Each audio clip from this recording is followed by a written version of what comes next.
Semper Regis, ad in Regis, vicare te stabilis,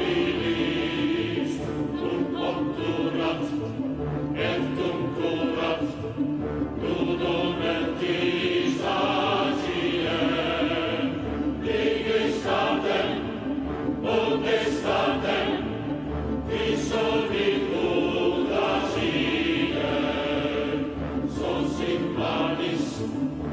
Buenas noches, bienvenidos a una nueva edición de Palabra de Honor, la número 15. 3 meses ya, Eduardo, parece mentira. 15, la niña bonita. Cierto, bueno, es para hacer una apuesta en la lotería, en la quiniela, perdón.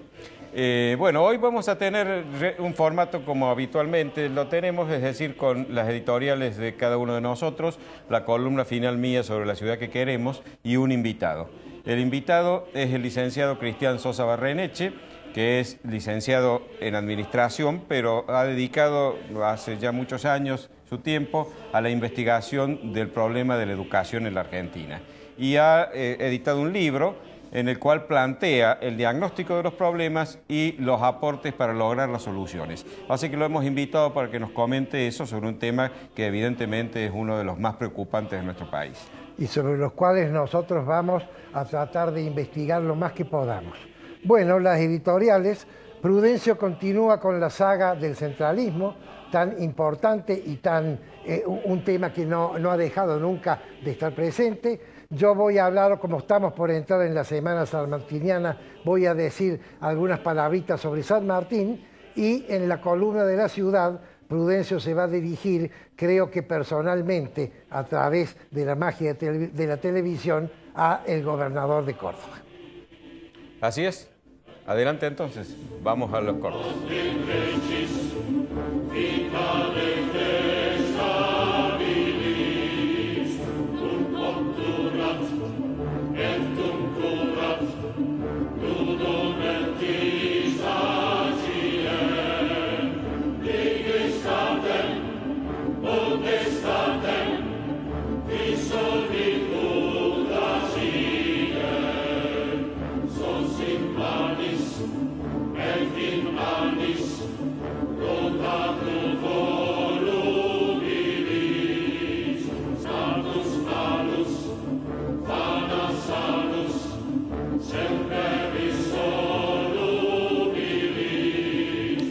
Continuando sobre el tema del centralismo, que les habías dicho que para los argentinos se ha convertido en una verdadera tragedia, les recuerdo que el lunes pasado hablamos sobre el problema del centralismo en las comunicaciones, sobre todo en las comunicaciones aéreas, que es a la que dediqué más tiempo, pero también a las terrestres y a las fluviales y marítimas. Ahora vamos a abordar otros temas vinculados al centralismo, es decir, otros aspectos en donde el centralismo también se muestra con una crudeza preocupante. Ustedes no sé si saben que muchas de las principales empresas productoras de fábricas, productoras de bienes en la Argentina, cualquiera sea el lugar donde está la planta de producción, la mayoría de ellas, la mayor parte, yo diría que casi todas ellas tienen sus directorios en la ciudad de Buenos Aires. Es decir, analicen ustedes lo que ocurre en Córdoba, Renault, ICA, Iveco, Volkswagen, Arcor, etcétera, etcétera. Piensen cada una de las más grandes e importantes empresas que tiene nuestra provincia y van a advertir que la planta productora está aquí, el directorio está allí. Y allí, a través de un perverso sistema tributario que se llama el convenio multilateral, esas empresas pagan sus impuestos, es decir, tributan en la ciudad de Buenos Aires, con lo cual Buenos Aires tiene una incidencia importante en la tributación, en las cuentas fiscales del país, cuando la producción está en otro lado. No solo es eso, sino que también las cámaras que reúnen a los productores de bienes primarios y a los extractivos están también en Buenos Aires, que es el punto más alejado de los yacimientos o de los lugares donde se producen esos bienes. Por ejemplo, los tabacareros, los azucareros, los productores de cítricos, frutas, los petroleros, los que elaboran y producen el gas, la minería, etcétera. Todos ellos están también en la ciudad de Buenos Aires. Allí funcionan también los mandos naturales de todos los sindicatos del país. están también la conducción nacional de todos los grupos y asociaciones deportivas, por la AFA, por ejemplo, y todas las demás.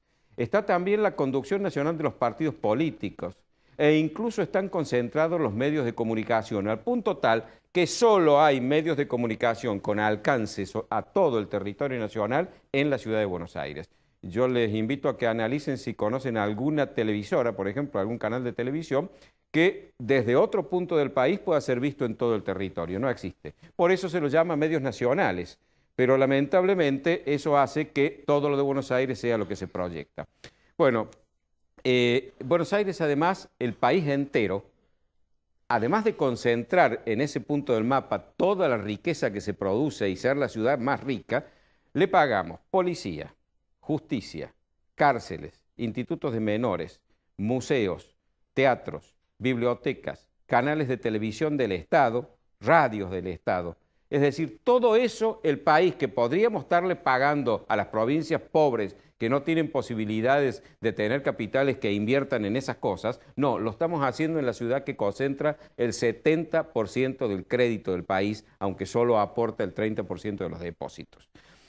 Allí les construimos con dinero de todos una terminal de ómnibus, autopistas, subterráneos, trenes, es decir, un mercado fruto-hortícola. Hubo una época en que el gobierno nacional tenía en la ciudad de Buenos Aires un hipódromo y canchas de polo. Afortunadamente ya no las tiene. Y en materia de servicios, ¿para qué hablar? Aún los servicios privatizados, en la ciudad de Buenos Aires, el ente regulador y el poder concedente es el Estado Nacional. Y por supuesto, con esa excusa, enormes cantidades de subsidios hacen que en Buenos Aires se pague la electricidad, el gas, el servicio de agua corriente, etcétera, mucho menos que lo que se paga en el resto del país. Yo les invito, deben tener algún amigo, algún pariente que vive en la ciudad de Buenos Aires. Pídanles que les manden las facturas de gas, de electricidad, de agua corriente, compárenlas con ustedes, es decir, por kilovatio, por metro cuadrado, etcétera, cuánto les cuesta a ellos y cuánto nos cuesta a nosotros. Y van a ver que hay diferencias abismales. Pero esto ocurre porque el Estado Nacional lo está haciendo. Es decir, en el caso, por ejemplo, del gas y de los combustibles líquidos, es increíble porque Buenos Aires es la ciudad más distante de los yacimientos. No puede ser que no paguen el transporte del gas y del petróleo. No puede ser que pague lo mismo alguien que vive en Buenos Aires, el gas y el petróleo, que alguien que vive en Neuquén y en Salta. Alguien está subsidiando el costo del transporte. ¿Quién lo está subsidiando? Todos los argentinos, para que en Buenos Aires se pague no igual, más barato. Fíjense ustedes que hay cosas que son increíbles. Cuando se trata de limpiar los ríos de Buenos Aires, se creó en el año 2006 una empresa que se llama Acumar, Autoridad de la Cuenca Matanzas-Riachuelo. Eso, pagado con dinero de todos los argentinos, que le damos toda la parte burocrática, está hecho para cuidar los ríos de ellos. Si acá tenemos que tratar la contaminación del dique San Roque, nos ocupamos los cordobeses, perdón, nos tendríamos que ocupar los cordobeses porque no lo estamos haciendo bien, pero eso es otro asunto. Pero no tenemos ningún tipo de colaboración del gobierno nacional. En materia de gas, ustedes saben que desde el año 2001 hasta el 2013 las facturas, los costos domiciliarios del gas estuvieron las tarifas congeladas para la ciudad de Buenos Aires. No aumentaron en 12 años. Con ese motivo, un porteño consume el doble de gas y de electricidad que lo que consume un cordobés. Porque lógico, le sale baratísimo. Y por otro lado, les advierto que el 92,2% de los hogares de Buenos Aires tiene conexión de gas natural, mientras que en Córdoba, en la ciudad de Córdoba, el 68,3%. En materia de combustibles líquidos es espantoso. Se confiscó el 50% de YPF que estaba en manos de Repsol, un negocio de los pelones porque dijimos que nos iban a pagar ellos a nosotros y terminamos pagándole el doble de lo que vale la mitad de las acciones que ellos tenían, es decir, el doble de lo que vale la empresa completa. Habría que hablar de AISA, por ejemplo, una empresa también creada hace 8 años. Es una empresa destinada a un servicio eminentemente municipal, como es el de agua corriente, cloacas y desagües pluviales. Esa empresa que provee esos servicios a Buenos Aires está financiada por todos los argentinos, pero con valores realmente increíbles. Por ejemplo, en el año 2013 les dimos 5.500 millones de pesos y entre el 2007 y el 2013 crecieron los subsidios en un 28.566%, es decir, 300 veces más. Todos los demás ciudades del país se las pagan a sí mismos estos servicios, se los paga la provincia, pero a los porteños se los pagamos todos nosotros. Fíjense ustedes que en 1980 el presupuesto nacional destinaba más del 50% ya a la ciudad de Buenos Aires, esto viene de lejos, donde vive el 7,5% de la población argentina, es decir, el 7,5% recibía el 50%. Nos dice el economista Juan José Llach que en el año 2011 la nación se quedó con el 84,4% de los ingresos fiscales de todo el país. Pero lo más grave de todo es que se siguieron aplicando, dándole a Buenos Aires más del 50%. Hasta en los conflictos, la ciudad de Buenos Aires tiene al gobierno nacional que se ocupa de resolverlo, las catástrofes, las tragedias, etc. La conclusión es que, pauperizado el país para mantener los lujos de una ciudad, la gente que en el resto no pudo encontrar un trabajo digno y cómo ganarse la vida, terminó yéndose a llenar eso que llaman el conurbano, un cinturón que rodea la ciudad de Buenos Aires, al que las sucesivas crisis convirtió en un bolsón de miseria. Las soluciones existen. En el próximo programa me voy a ocupar de decirles cuáles son, a mi juicio, las que hay que implementar.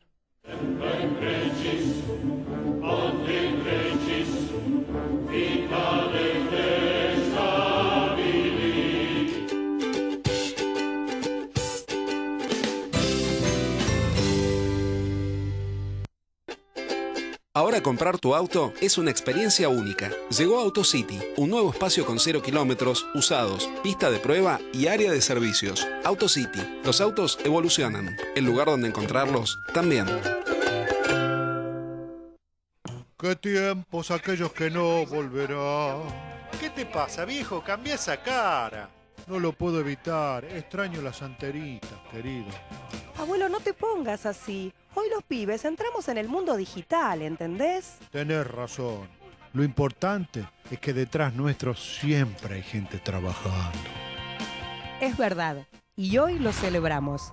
12 de agosto, Día del Trabajador de Televisión. Morecia Allende, Ibáñez Padilla, Administración de Propiedades y Consorcios. Claridad y confiabilidad. Morecia Allende, Ibáñez Padilla. Centro Tomografía Computada Córdoba Sociedad Anónima. Instituto Ulton, líder en diagnóstico por imágenes. Primer instituto de cirugía ambulatoria mínimamente invasiva del interior del país. Avenida Vélez Arfiel 562, Córdoba, Argentina. Teléfono 0351 426 7700.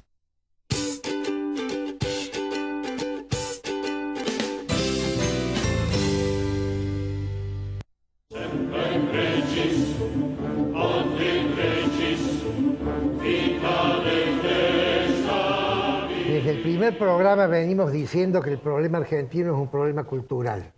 Y si nosotros no modificamos la cultura argentina, los errores recurrentes y los errores permanentes van a seguir existiendo.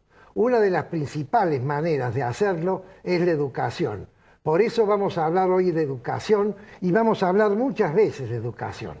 Hoy hemos invitado a Cristian Sosa Barreneche, nuestro amigo, que se ha especializado en este tema, para cambiar ideas con él, a propósito de que ha escrito un libro muy interesante que vamos a ir comentando a través del programa. Cristian, bienvenido, gracias por estar aquí. Muchas gracias. Para hablar del tema de educación, me parece que primero que nada tendríamos que situarnos en la realidad que nos toca vivir. Así que me gustaría que vos, en forma sintética como la televisión nos exige, nos cuentes un poco cuál es el diagnóstico de situación, el problema de la educación en la Argentina, cómo lo ves y cuáles son los puntos más fundamentales. Bueno, haciendo uso de este poco tiempo, podemos comenzar diciendo, o lo que yo opino, por ejemplo, que hay un grave error en lo que yo considero que debe ser el objetivo de la educación. ¿Para qué educamos nosotros? ¿Para qué educa una sociedad a sus chicos y a sus jóvenes? La misma etimología de la palabra dice que es sacar lo mejor de sí. Y uno ve en los colegios, escuelas, desde primer grado hasta la universidad, y parece ser que hay que meter cosas en lugar de extraer cosas de los jóvenes.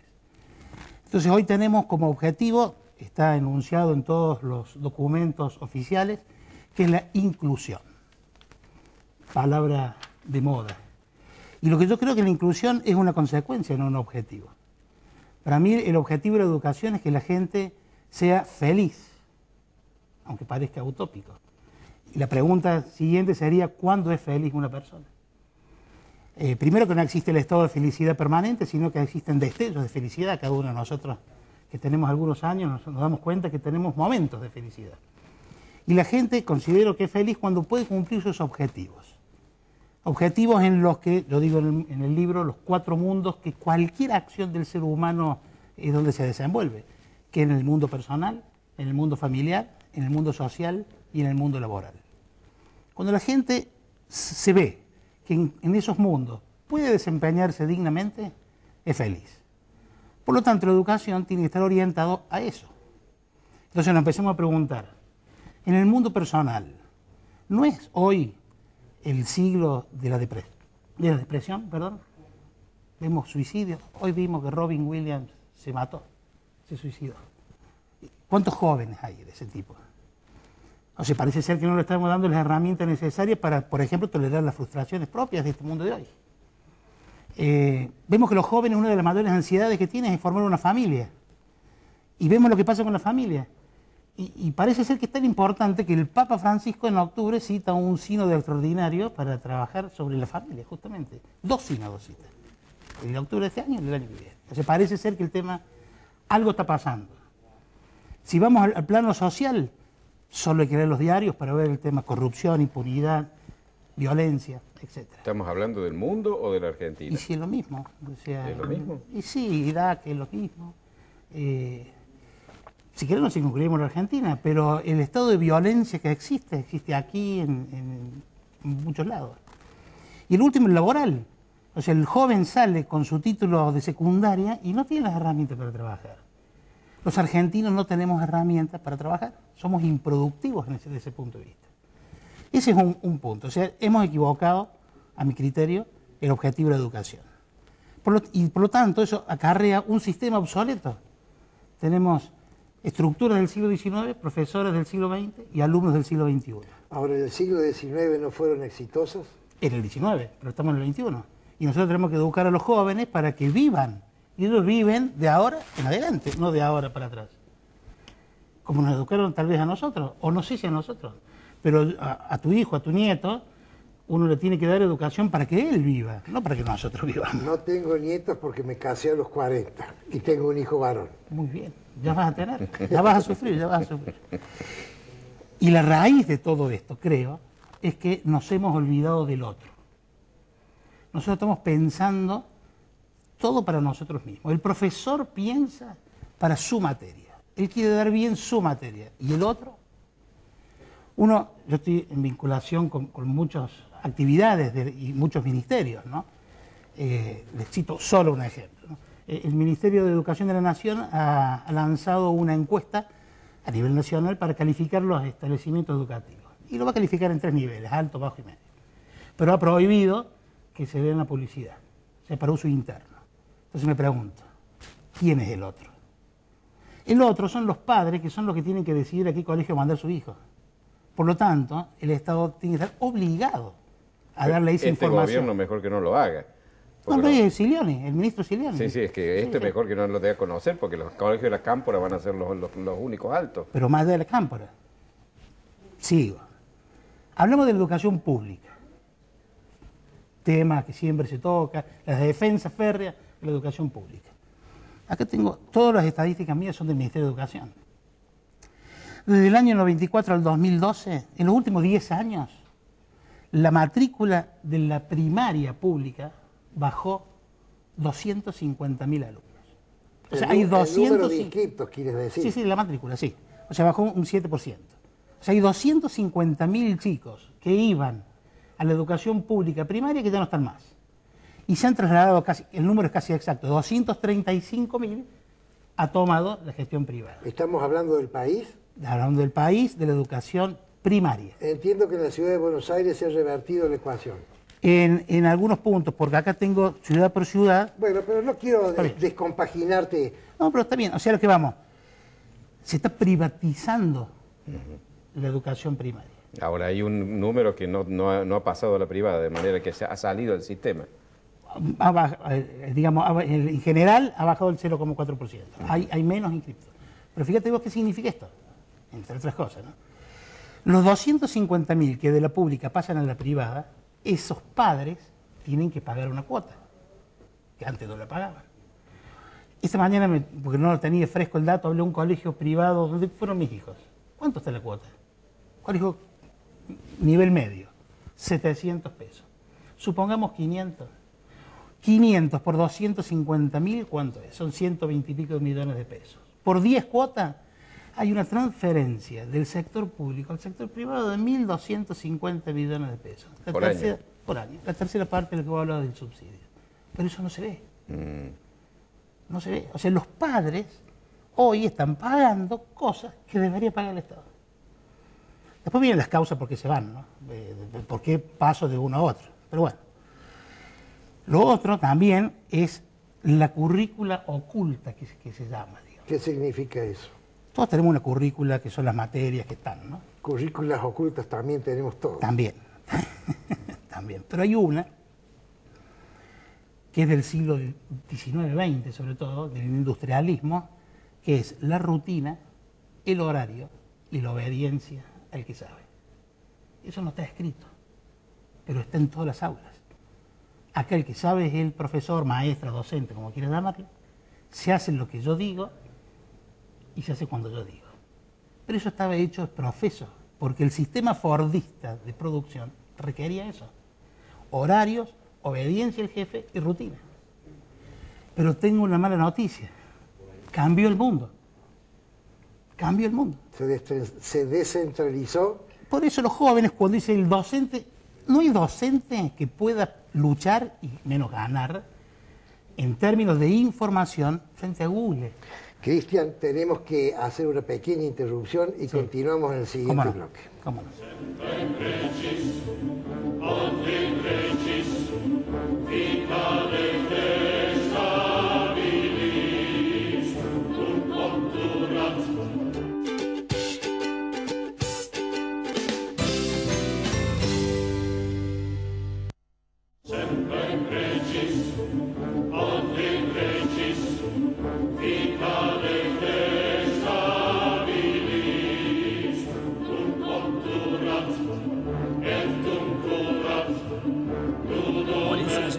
Ibáñez Padilla, Administración de Propiedades y Consorcios. Claridad y confiabilidad. Morecia Allende, Ibáñez Padilla.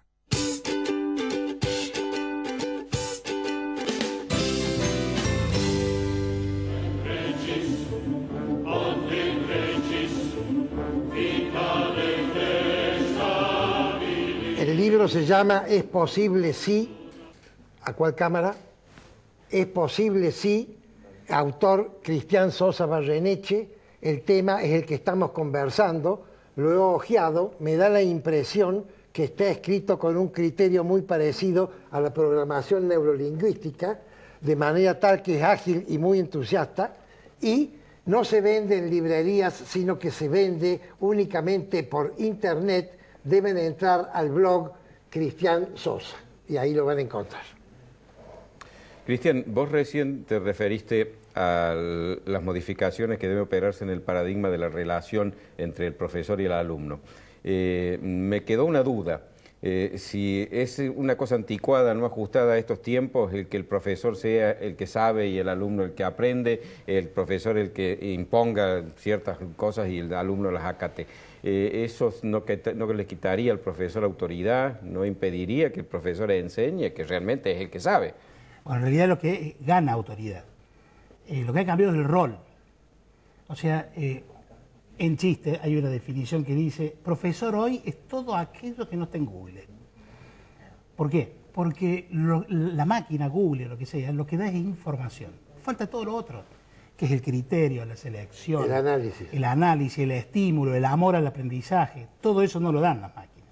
Ahora, en nuestra época, ese profesor empezaba a escribir en el ángulo superior izquierdo con su tiza y terminaba en el ángulo inferior derecho con su tiza.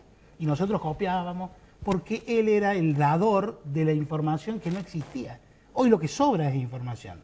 Por eso la currícula oculta debe modificarse con todo un trabajo de aprendizaje para trabajar con información, para que el joven sepa analizar información, trabajar en equipo. Y la otra cosa que es muy importante, que es el aprendizaje permanente. Nosotros antes nos quedábamos con lo que decía el profesor. Y hoy eso es el principio. O sea, cualquiera le pregunta a cualquier joven de un tema, tenga cuidado porque tiene más información que uno. Así es. Ahora, concretamente, Cristian, Sí. ¿cómo harías vos las modificaciones, por ejemplo, en el ciclo secundario? Ya concretamente dentro de las modificaciones que vos propondrías. Bueno, yo tomo en este libro, pongo 10 pautas, 10 claves, ¿no? En donde las enumero rápidamente con 2 palabras. Una es cambiar la metodología. La metodología de nuestra época era yo sé, vos no, yo te cuento. Eso se daba en todos lados. Que debería ser probá, yo te guío y arribemos a algo, que es distinto. De hecho, cuando ustedes compran un celular y le preguntan a sus hijos cómo hago, ustedes primero probaron y van buscando información a partir de la prueba. Bueno, lo segundo, cambiar el concepto de materia. El concepto de materia para mí es algo estanco. Incorporaría un sistema de aprendizaje basado en proyectos, que no viene el caso de analizar ahora. Digamos, ¿Estudiarías temas? Estudiaría la carrera de ingeniería no por materia, sino por proyectos. La carrera de ingeniería debería tener 142 proyectos. Hacer un puente, hacer una casa, hacer un dique. Exactamente, y que los profesores de materia de hoy sean profesores consultores para que ese alumno, frente a un problema determinado, vaya y consulte. Porque aprender no es memorizar. Eso no nos han enseñado a nosotros. Aprender es recordar experiencias que sean reutilizables en el futuro.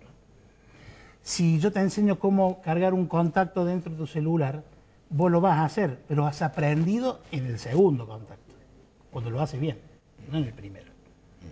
Bueno, el otro tema que suprimiría los exámenes tal como están pensados hoy. Decir una cifra, un alumno promedio en la secundaria insume unas 190 horas de exámenes, entre todos los parciales de secundaria. Ese alumno, si se lleva 8 materias, una bicoca hoy, digamos, para los chicos, insume aproximadamente 600 horas de estudio. Si en un curso que se lleve la mitad de los alumnos, otra bicoca, digamos, la mitad de los que se llevan materia, estamos hablando de 12.000 horas. ¿Buscamos horas para dar clase? Ahí están. Ahí están, 12.000 horas en un curso. ¿Y cómo evalúas al alumno? Cómo se evalúan aquellos que están bien en ciertos estándares, digamos, internacionales, con resultados. Por eso están los proyectos. El resultado del proyecto. Si vos tenés que hacer un puente, vamos a suponer, ¿no? Y me entregas el puente con un compañero, ¿cómo podemos enseñar a trabajar en equipo cuando las evaluaciones son individuales? No hay forma. Entonces, hacer un equipo, hagan un puente, por decir algo, me entregan el puente, si lo entregan bien, ya lo saben, ya está. Aquí, ¿Y eso se aplica al secundario también? ¿Y el ¿Por qué primero? no? ¿Sí? ¿Y por qué no?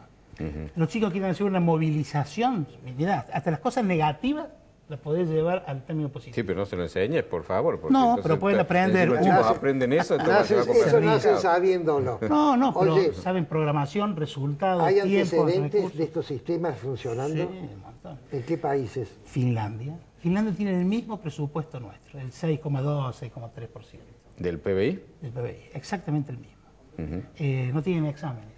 Nosotros teníamos el 10 hasta hace unos años, ¿no? Desde hace mucho, porque realmente ahora, Sí, no. ahora ha ido subiendo, ahora ha pero subido los hasta el resultados 6,2. han ido bajando. Nosotros en las evaluaciones PISA estamos 59 de 65. Qué bárbaro. Y Finlandia estaba primero, pero está dentro del pelotón de las Bueno, 5 pero primeras. dame otro país, porque Finlandia es ¿Y por Bueno, qué no? una cosa idílica. ¿Por qué? Porque todo lo bueno está en Finlandia. No todo lo bueno está en Finlandia. Uno cuando analiza la economía finlandesa es muy parecida a la Argentina. Era un país agroexportador, en donde tenía industrias básicas y en donde ellos definieron estratégicamente la educación como un pilar del desarrollo. O sea, no es porque esté tan lejos, es un país chico. ¿En qué época lo definieron? ¿Recuerdas? Hace 30 años. Hace 30 años. Incluso, fíjate. ¿Con gobiernos socialistas o no? No sé. No sabes. Pero fíjate. Que no es una cuestión ideológica. No, esto Sí, no, que no es una la cuestión verdad, ideológica. La verdad ni me puse a Ni te pensar en quién interesa. era. No tiene importe. Finlandia, la escuela empieza a los 7 años. Y le preguntaron a la primer ministro, ¿por qué? ¿Y qué respuesta dio? Y porque los chicos no están maduros antes. Nosotros vemos que los padres se pelean por la salita de 3 años. Y hay documentos del Ministerio de Educación en donde prevén los contenidos para chicos desde los 45 días de edad en nuestra Argentina. Yo creo que hasta los 7 años los chicos tienen que estar con la madre o el padre. Ahora, puede? Cristian, Sí. para poner en práctica este sistema, primero tenés que enseñar a los profesores. Por supuesto, el hueso duro son los docentes. Un docente argentino no puede tener 3 años de preparación. Vuelvo a Finlandia. Para ser maestro de primer grado tenés que tener una maestría. Claro. O sea, Ahora, tenés que ganar como una persona que tiene una maestría. ganan como una persona que tiene una maestría, por supuesto. Ganan. Pero son definiciones políticas en serio. O sea, porque si ellos gastan el 6,2% de su producto y nosotros gastamos el 6,2% de su producto, lo podemos hacer. Una cosa, Sí. tu propuesta, tu programa, ¿es aplicable solo a escala nacional o se puede aplicar a escalas provinciales? Provinciales, ¿por qué no? ¿Sí? Es decir, que Yo algunas hice provincias llegar lo a- hagan, sería interesante. Sí, sí. ¿Mm? Sí, sí. Yo le he hecho llegar a muchos el libro, lo que no sé si lo leyeron o si llegó. Pero esto es un problema bueno, sí es posible, claro que es posible. Porque el dueño del aula es el docente. El docente tranquilamente puede instrumentar, por ejemplo, el aprendizaje basado en proyectos. Lo que pasa es que tiene que darse cuenta que su rol es otro. Su rol es el de guía. No las sabe todas ya. Qué interesante. Lamentablemente tenemos que cerrar, pero tenemos todavía tiempo para que nos contestes, nos cuentes otra cosa. ¿Cómo es posible hacer que en la Argentina eso pueda implementarse y de la misma manera en provincias ricas, en provincias que tienen recursos, en donde hay un nivel ya cultural más o menos establecido y otras donde hay una grave deficiencia en la formación de los chicos y problemas económicos y hasta de alimentación serios? En un minuto. En un minuto. Bueno, el problema de alimentación no es un problema de la escuela. Que lo sufra la escuela es otra cosa. Nuestros docentes, pobres docentes que están en el medio del sándwich, hacen de madre, psicopedagoga, nutricionista, asistente social y no sé qué otra cosa más. Y a veces enseñan. Entonces, evidentemente, la escuela tiene que estar hecha para lo que fue pensada. Pero entonces hay que hacer antes otra cosa que es... Primero cambiar el objetivo. Permitir que esos chicos tengan una alimentación adecuada para que no... Sí, por supuesto, pero no solamente en la escuela, sino ante un chico con hambre, hasta las comisarías tendría que dar de comer. Claro. No es un problema de la escuela, Claro. es un problema del Estado social que tiene que instrumentar otra Entiendo, cosa. pero es requisito previo a implementar un Bueno. programa educativo como el que vos estás diciendo. El CONIN, por supuesto, si no come no puede pensar. Sí, Claro. no tiene sentido Nadie. hablar de un cambio en educación si el Estado está totalmente colapsado. Sí, en ese punto, pero se puede comenzar, se puede comenzar. Quien ha tomado empleados jóvenes saben que, lamentablemente, en algunas situaciones, no saben plantear un problema, no saben redactar, no saben... Una última pregunta. ¿Hay escuelas de gestión privada que hayan implementado mecanismos como los que vos propones? No, estoy conversando con algunas, pero no. ¿Todavía no? Es- ¿En ningún lugar del país? Que yo sepa, no. Pero yo sé que es arriesgado, pero se nos van los chicos, ¿eh? Sí, el que nos empiece van y los tenga chicos. éxito va a agarrar la delantera. Yo creo que Cristian, se nos va el tiempo, se nos No, fue el se tiempo. nos fue el tiempo. Muchas gracias por No, tan por interesante exposición. Muchas gracias.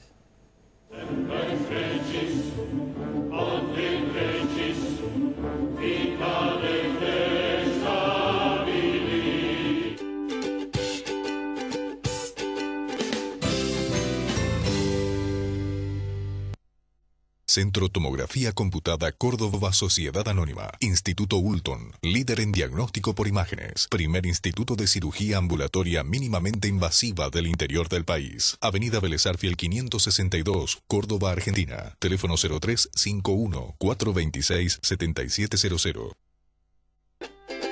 Ahora comprar tu auto es una experiencia única. Llegó AutoCity, un nuevo espacio con 0 kilómetros, usados, pista de prueba y área de servicios. AutoCity, los autos evolucionan. El lugar donde encontrarlos también.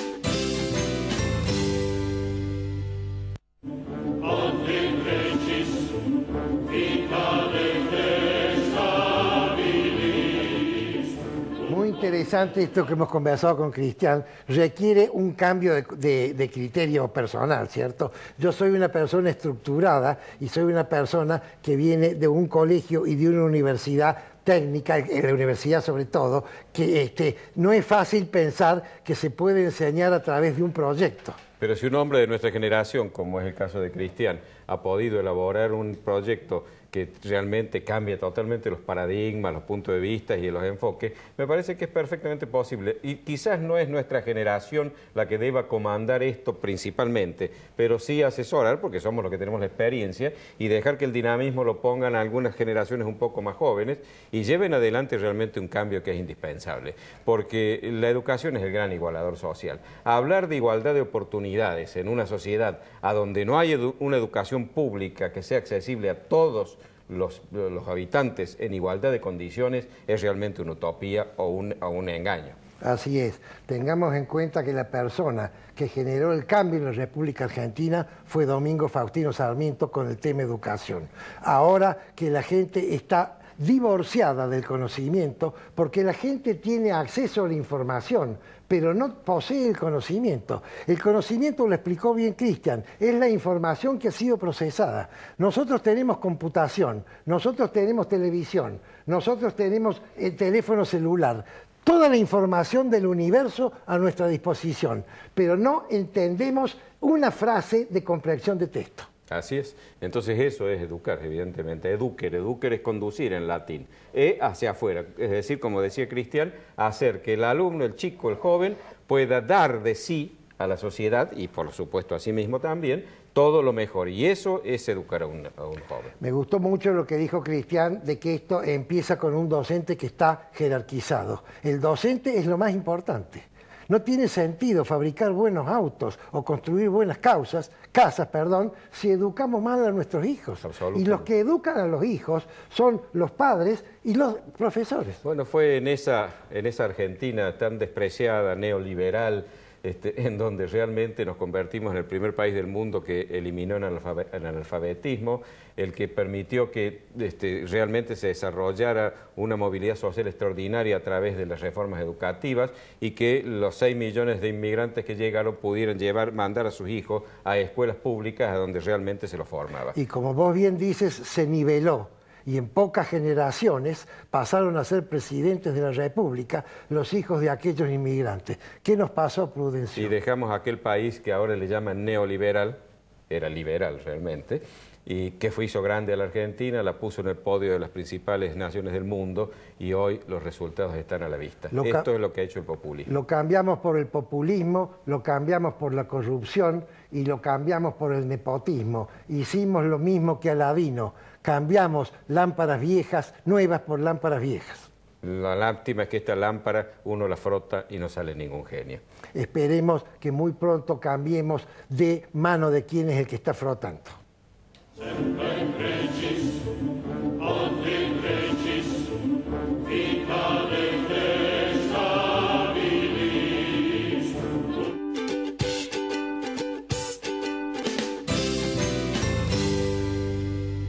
Morecia Allende, Ibáñez Padilla, Administración de Propiedades y Consorcios. Claridad y confiabilidad. Morecia Allende, Ibáñez Padilla.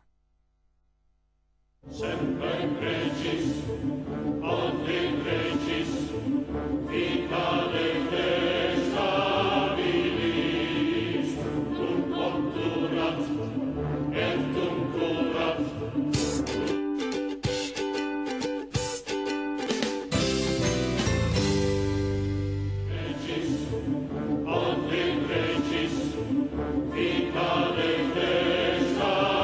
Voy a hablar unas palabras sobre San Martín porque ya llega su día, pero no voy a hablar ni de la gesta militar, ni voy a hablar del cómo, ni voy a hablar del qué, voy a hablar del por qué.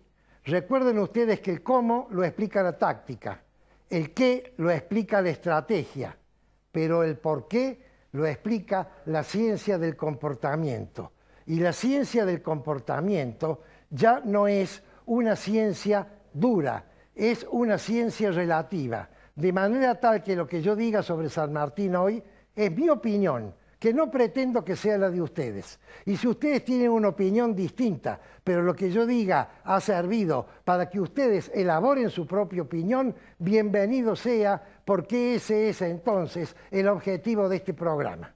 Primer escenario, San Martín nace en Yapeyú, se muda a los 3 años a Buenos Aires, se muda a los 6 años a España.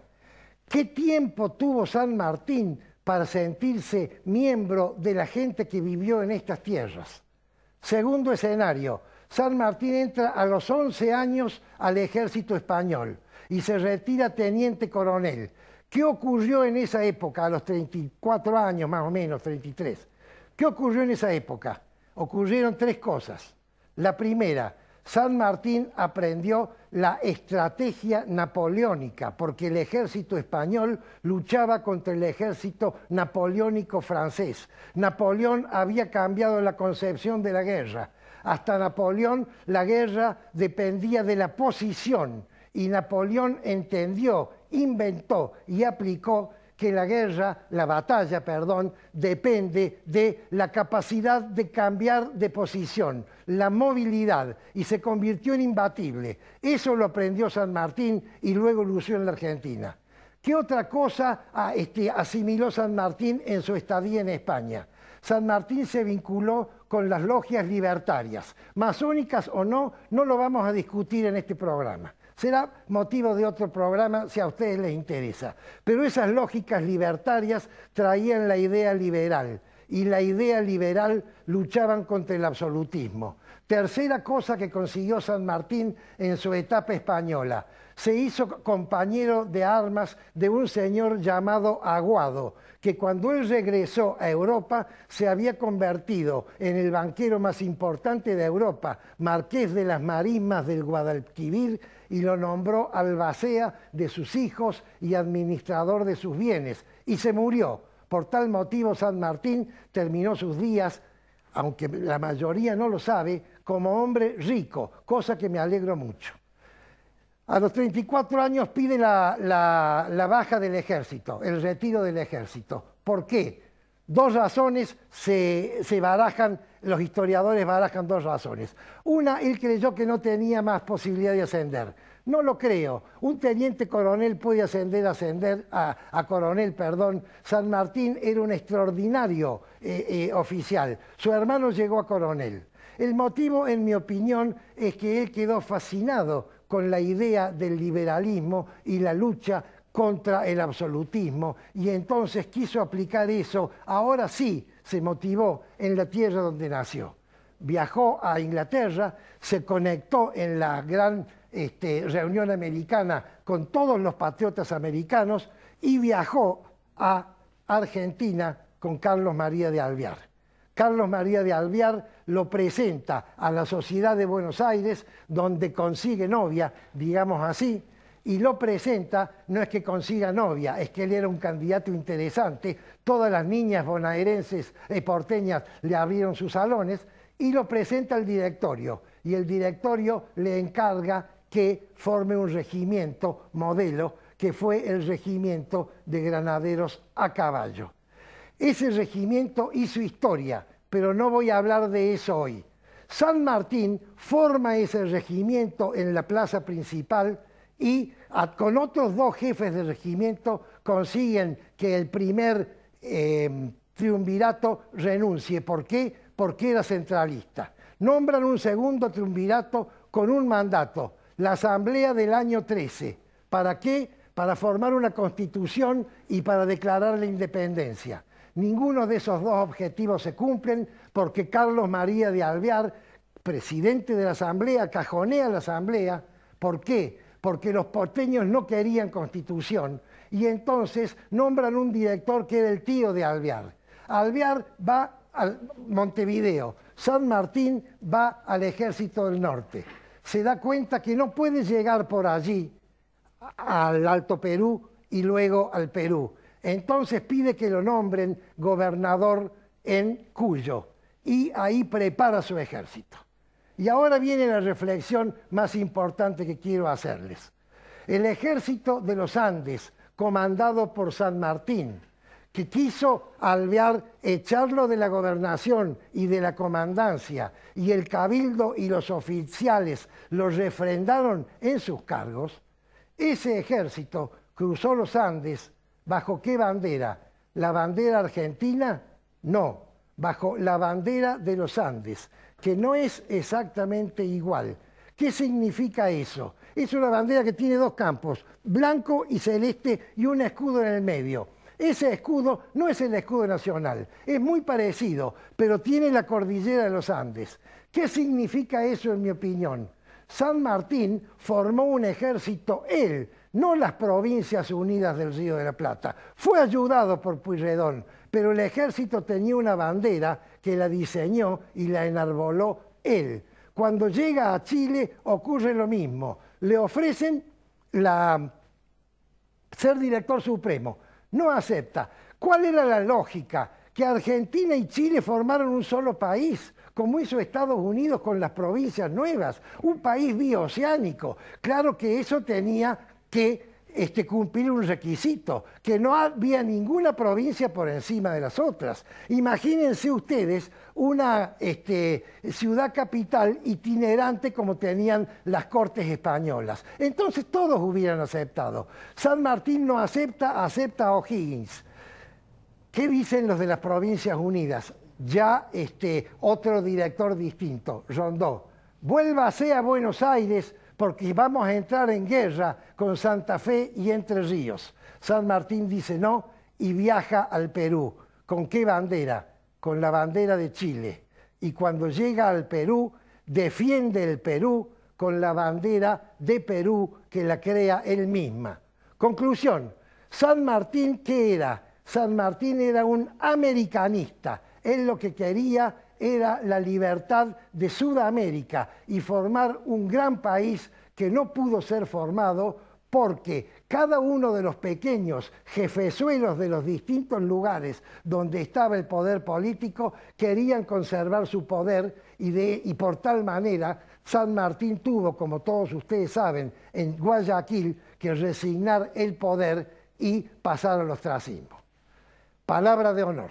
Semper Recis, Ante Recis, Vicare te stabilis, cum obturat, et cum curat. Ya Eduardo les adelantó que en la columna La ciudad que queremos me voy a dirigir al gobernador, pero no solo al gobernador y al intendente de la capital.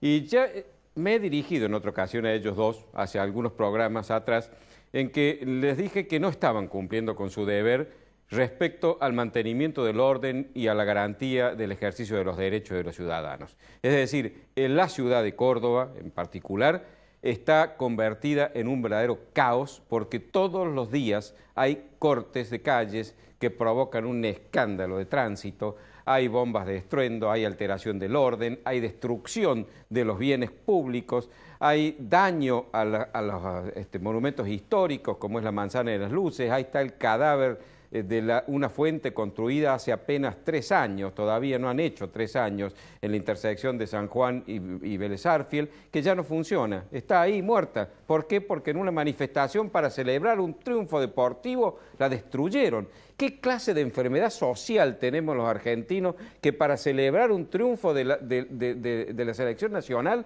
destruimos nuestra ciudad?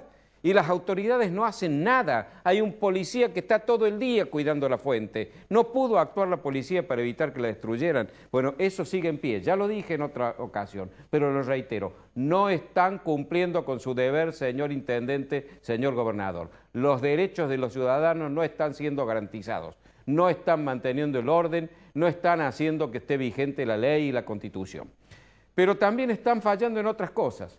Por ejemplo, la publicidad. Están haciendo publicidad, es decir, con dineros públicos, con mi plata, con la suya, con la de todos nosotros, para proyectarse a sí mismos. Y eso no es correcto, eso roza la corrupción, porque es utilizar los recursos que le hemos confiado para que los administren en beneficio de todos nosotros, en beneficio de ellos mismos. Y eso está mal, señor intendente, está mal, señor gobernador. Le digo que está mal incluso hasta en lo formal. Hay una ley, y el señor director nos va a mostrar el artículo 42 de la Ley de Ética Pública, la número 25.188, que dice textualmente: la publicidad de los actos, programas, obras, servicios y campañas de los órganos públicos deberá tener carácter educativo, informativo o de orientación social. Y aquí viene lo más importante: no pudiendo constar en ella nombres, símbolos o imágenes que supongan promoción personal de las autoridades o funcionarios públicos. Señor intendente, señor gobernador, no puede llevar la municipalidad o la gobernación su apellido. No pueden salir ustedes elogiando sus propias obras y proyectando sus propias imágenes. Eso está prohibido por la ley y desde el punto de vista ético es un acto de corrupción. Pero al señor gobernador le tengo que decir otras cosas. En este momento está incurriendo en otra falta sumamente seria. Está metiéndose en política partidaria. Ya lo hizo un año atrás en Río Cuarto, le fue mal. Ahora lo está haciendo en Marcos Juárez, promoviendo candidatos de su propio partido. Lo hemos contratado, señor gobernador, para que trabaje para nosotros y para eso le pagamos. No para que trabaje para su partido y los candidatos de su partido. Eso no es correcto. Pero no se ha quedado con eso. Ahora está promoviendo su propia candidatura, por supuesto que es de público y notorio, aunque él no lo dice, todos los diarios y todos los medios lo proclaman y la gente lo sabe. Su candidatura a presidente de la Nación. Y para ello está abandonando el gobierno de Córdoba, porque en la última semana ha recorrido 6 provincias y ha ido a medios de comunicación de otras tantas y además ha hecho publicidad en medios de comunicación de otras provincias, a donde no nos interesa que nuestra plata se gaste para decir lo que se hace en Córdoba. Es decir, señor gobernador, usted no está cumpliendo con su deber. Usted está haciendo algo indebido. La Voz del Interior, en un editorial de anteayer, ha llamado a eso una actitud inmoral e inoportuna. Estar adelantando a candidaturas, pero además cuando se está desempeñando un cargo público al que se le ha confiado que administre los bienes de la comunidad. Yo me pregunto, fíjate que Juan Bautista Alberdi es muy claro en esto y tiene frases muy categóricas. En la próxima nos muestra el señor director una frase de Alberdi que dice: el mayor ultraje que los gobernantes hacen a la libertad es el consistente en las candidaturas oficiales, en su intervención en las elecciones, en las que el gobierno no puede mezclarse sin hacerse culpable del crimen de usurpación de la soberanía popular. Y la siguiente, también de Alberdi, de sus escritos póstumos, que dice: el gobierno que participe en política partidaria comete un crimen de lesa humanidad. Es fuerte, ¿eh? Lo dice Juan Bautista Alberdi, el autor de la Constitución. Y ahora yo le pregunto, señor gobernador, esto que usted está haciendo, que no es correcto por el solo hecho de hacerlo, ¿con qué lo está haciendo? ¿De qué medio se vale? ¿En qué viaja? No quiero pensar que está viajando en automóviles del Estado, con choferes que le pagamos nosotros. No quiero pensar que está utilizando el helicóptero con el piloto que nosotros le pagamos. No quiero pensar que va acompañado de ministros, secretarios o funcionarios que van cobrando viáticos cuando deberían estar trabajando para nosotros, que somos los empleadores. Les recuerdo que usted es mandatario, los mandantes somos nosotros. Nosotros le pagamos a usted para que trabaje para nosotros. ¿Y para qué le pagamos? ¿Para que usted salga a hacer su candidatura fuera de la provincia? No, señor gobernador. ¿Cobran viáticos sus ministros cuando viajan con usted para este tipo de cosas? ¿Cuándo destina tiempo para trabajar para los cordobeses? Le advierto que el vicepresidente de la Nación, el inefable Amado Vudú, entre sus 8 procesos que tiene pendiente en la justicia, uno de ellos es el uso de un helicóptero de gendarmería para ir a un acto partidario a la ciudad de Mercedes.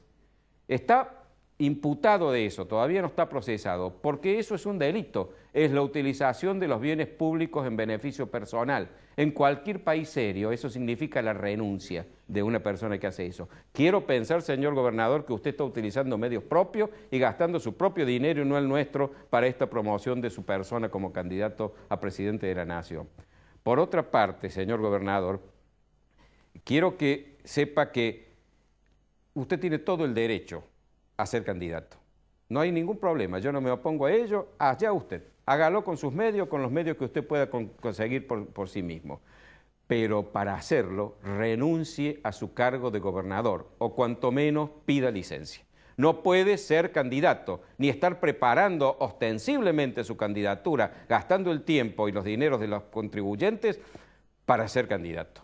Eso tiene que hacerlo por sí mismo cuando se haya librado o nos haya librado a nosotros de su condición de gobernador, ya sea, insisto, o por una renuncia o por un pedido de licencia. Me voy a permitir recordarle nuevamente las dos frases de Alberdi porque creo que vale la pena que usted y todos nosotros las tengamos presentes. Señor director, ¿por qué no las vuelve a proyectar?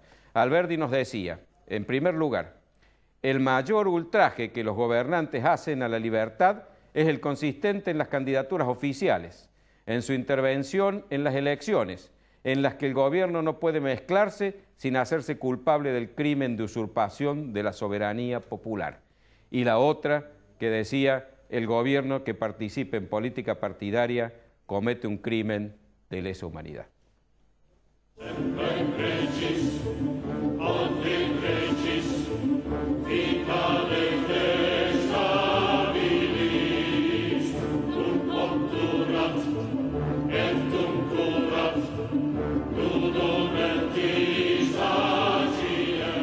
Has dado una muestra de lo que es la opinión pública. Yo no sé si el gobernador viajaba de esa manera o no. Lo que estoy seguro es que no lo va a seguir haciendo. ¿Por qué? Porque la opinión pública se ha expresado. Te felicito sinceramente. Muchas gracias. Es palabra de honor.